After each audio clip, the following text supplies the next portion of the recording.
My brothers and sisters, when you make haste towards seeking the forgiveness of Allah, what have you done? You've developed a relationship with Allah.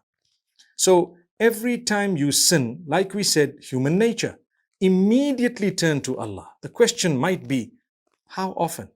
As often as possible, even if it were to be up to 100 times a day. What if I repeated the same sin after seeking the forgiveness of Allah? The answer is, well, if the conditions of seeking forgiveness were met, and they are 4, then you don't need to worry if you had fallen back into the same sin again. The same 4 conditions would actually make you sinless and spotless once again, and again, and again. And it is endless. There is no limit to that. How comforting is that? You committed a sin, you sought forgiveness. Committed a sin, you sought forgiveness. Same sin again, sought forgiveness. And it kept going. For as long as the last thing you did before your last breath was seeking forgiveness, you have succeeded. Become used to this.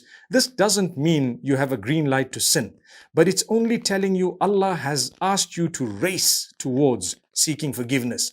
Make sure you make haste. Don't delay. Don't say, I'm going for Hajj, I'll seek forgiveness. Do it now. I'm waiting for Laylatul Qadr, I'll seek forgiveness. Do it now. Don't wait for those days. You may never see them. You might go back to Allah before that. Subhanallah. What are the 4 conditions of seeking forgiveness? Number 1, admit your sin to yourself, between you and Allah. Number 2, regret it. That's also between you and Allah. Number 3, seek forgiveness. That's also between you and Allah. Number 4, promise not to do it again. That's also between you and Allah. Once those 4 conditions are met, you don't need to involve a third party. Not an imam, not a leader, not a person, no one. You have those 4 conditions. You sought the forgiveness of Allah. You admitted, you regretted, you asked Allah's forgiveness, you promised not to do it again. It's gone, wiped out. But you keep seeking forgiveness again, even for those sins you committed in the past, because the more you seek forgiveness, the more your status is elevated.